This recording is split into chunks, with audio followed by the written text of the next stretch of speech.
de mi corazón.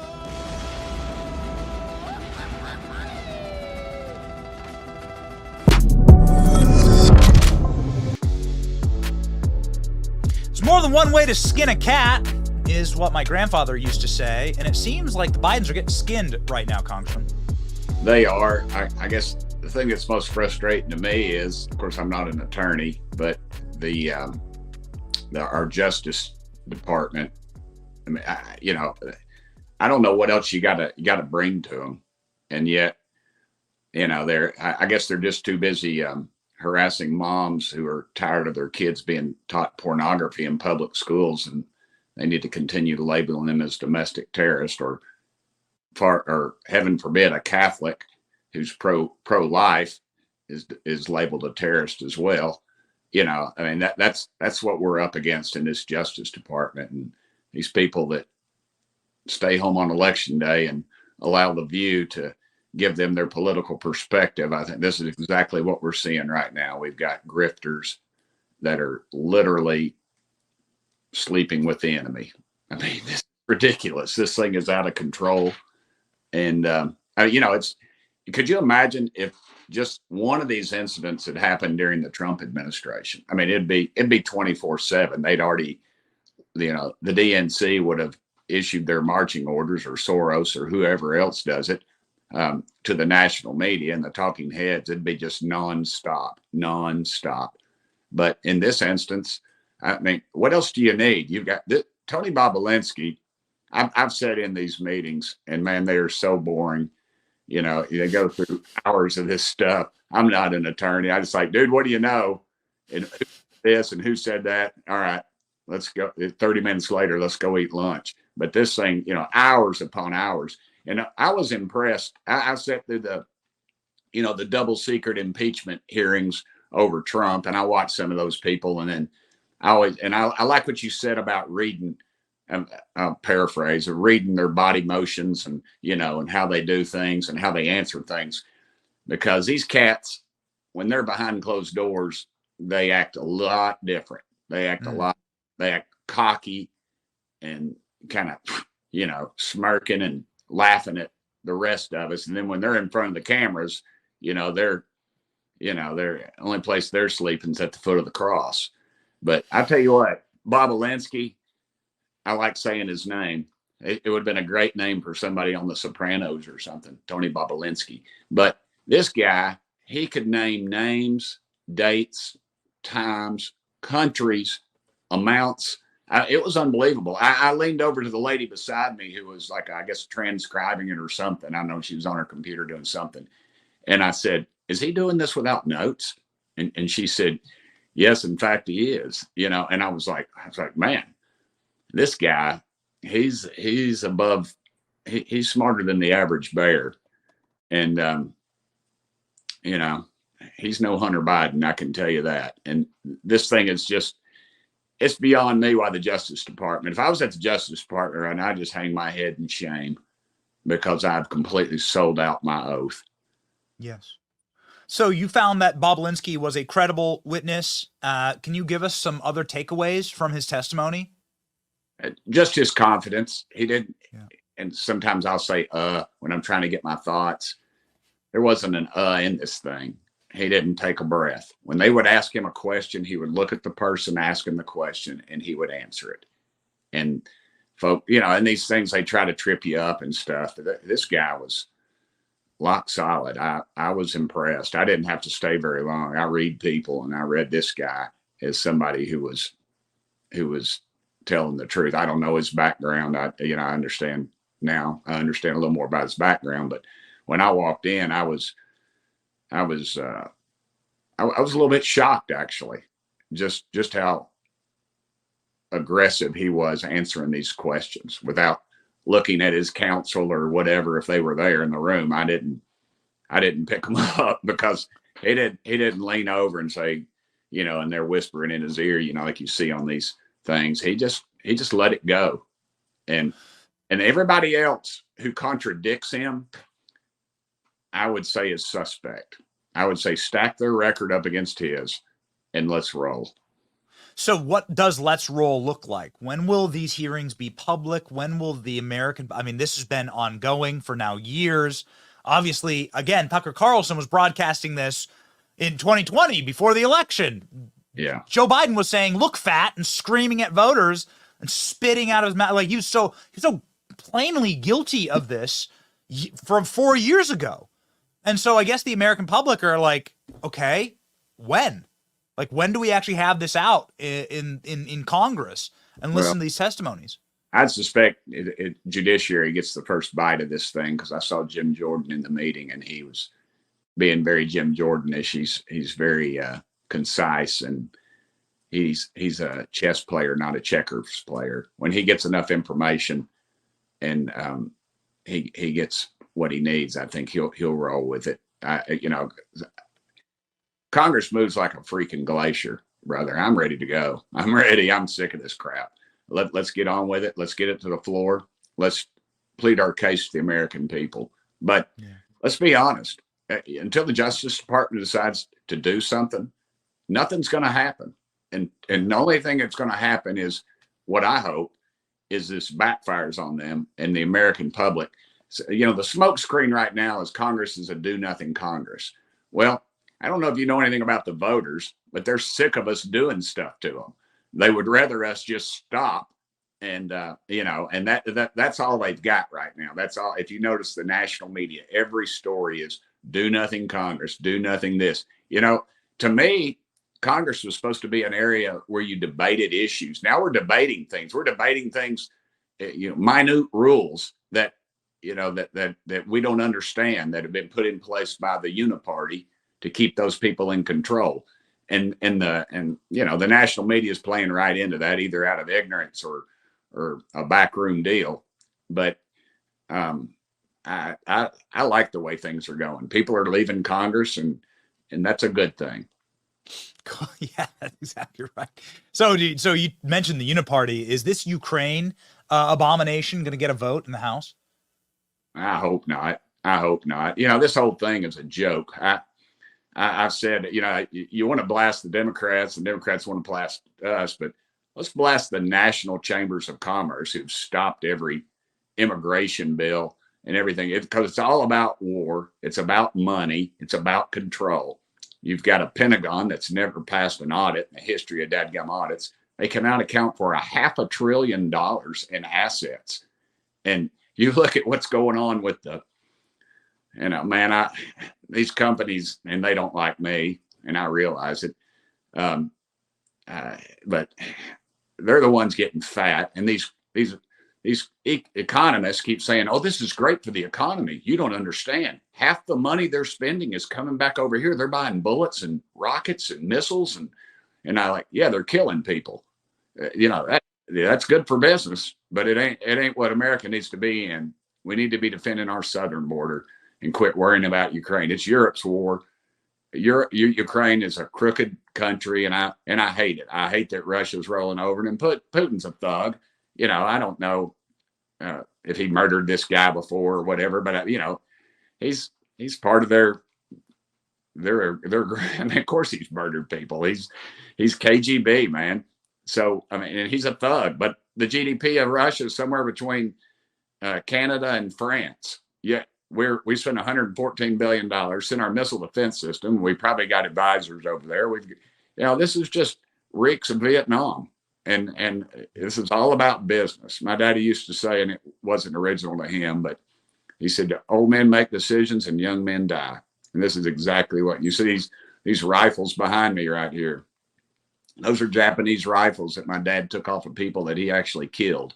So, I understand what's going on. And I worry about the future of our country, because it's not going to be me going there or any of those members of Congress who boldly want us to borrow money from the Chinese. And they keep saying, well, this is helping the Chinese. Well, how's it helping the Chinese other than they watch every function we've got? They've infiltrated our government, literally have members that have I don't know if sexual in nature, but I would assume that's the case. with members of Congress that have sat on our intelligence committees of all things, and this is documented. Yet, everybody's wanting to go to war with Ukraine. Well, what about China and what they've done to the Uyghur population? Organ harvesting, slave labor, concentration camps. Why don't they want to go to war with China? Well, I'll tell you why they don't want to go to war with China. Because the almighty dollar rolls back to our national chambers of commerce and all those other cats. They're getting fat off this. They want cheap Chinese goods, and screw the American public and what we stand for. We don't, people are too busy trying to deal with this runaway inflation, trying to feed their kids to worry about it. But I worry about it. I'll lay awake at night. I wake up in the morning at 3:00 every morning, and I can't get back to sleep because I see what's happening to our country, and our national media just won't call it out. I was on with one of these other cats one time, and I think the show's been canceled since then. And I got to reeling on them, and I was laying the facts out, and they said, "You've got no facts," and they cut my mic off. And then, then they went to blast me on Twitter, and I just laughed because they proved my point. I wasn't bitter. I didn't lose an ounce of sleep over that lousy deal, but we're in trouble, brother. And people like you are our only salvation, because you're put out there to 1 million people a day, and you say good things about Tucker, and I've been on with him, but you're incredibly important to this formula, and they would love to shut you down and put you out of commission, because they can't measure what you all are doing. It's kind of an intangible. You can measure, you can figure out the talking heads and the newspapers and all that garbage that just gets their message from the uniparty, but they don't got you, and that's a good thing for our country. Clip it, Royce. That's the greatest endorsement the show will ever get. So I can't have the great Tim Burchett on with his Southern truths and your crystal clear way of seeing the world without asking you about something that the audience was going gangbusters for last week. Right. You say that you're tired of the American taxpayer getting screwed over, but metaphorically and physically, we were all getting screwed over watching Big Fannie Willis and Nathan's hot dog sweating on the stand last week. I don't know if you caught any of that, but I'd love to get your take on what you saw in the Georgia courthouse last week, because even the judge himself seemed to be unable to control his secondhand embarrassment for the prosecution of President Trump last week by Big Fannie. Did you catch any of that testimony and your thoughts on it, sir?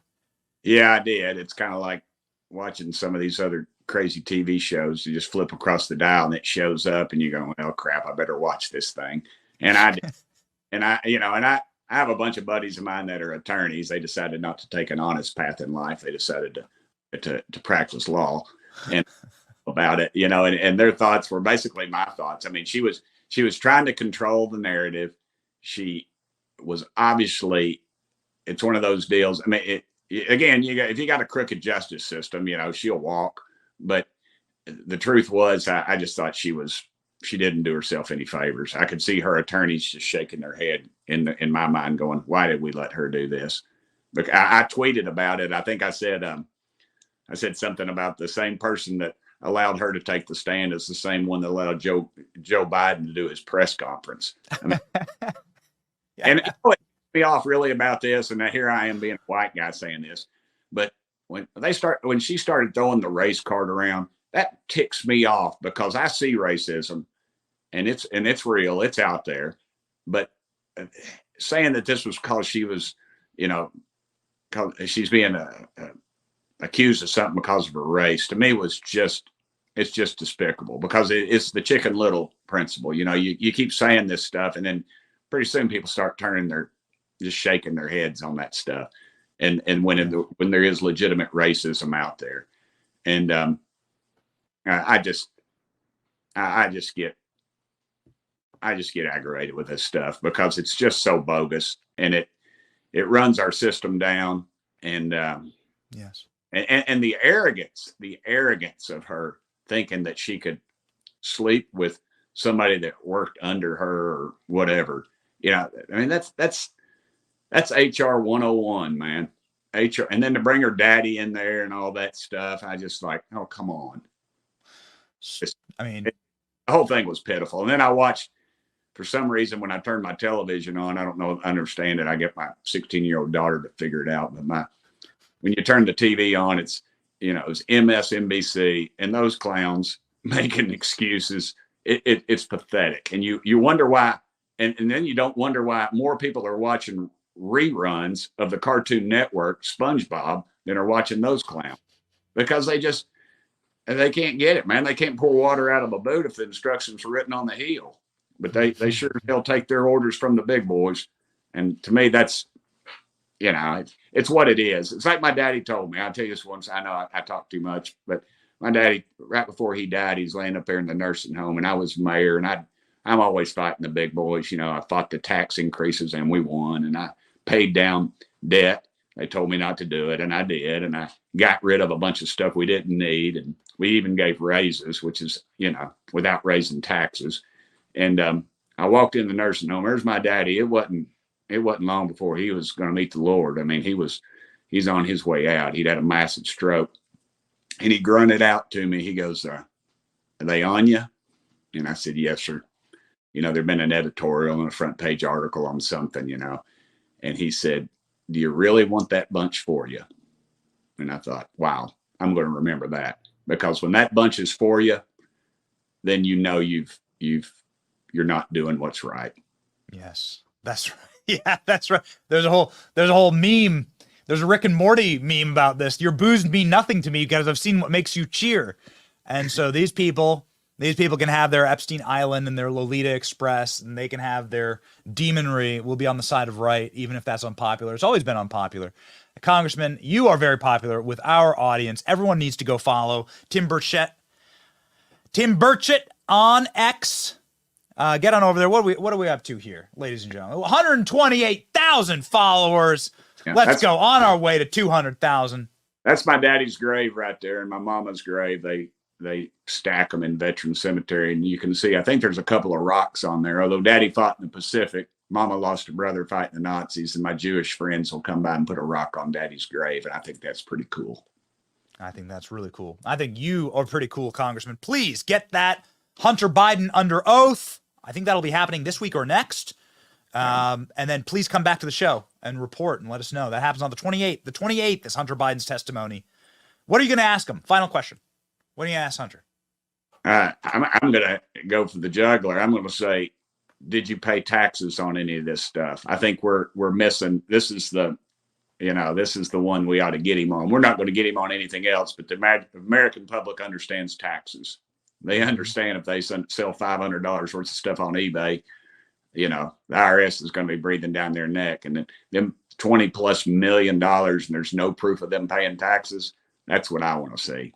And why the IRS let the statute run on some of that? That'd be another question to ask. But generally, as the 435th most powerful member of Congress, by the time they roll around to my, it's all the good questions are already asked. I generally, the press has already left. I mean, I walk up to and I start to speak. There's like a custodian's in front of me sweeping, you know, and he's going, "Oh, are you getting ready to speak, Tim?" I go, "Nah, go ahead." Congressman, Godspeed. Thank you always for being on the program. Come back and report on that great Hunter Biden question. You got it, brother. Keep putting the truth out there. It's making them nervous. That's what we do around here.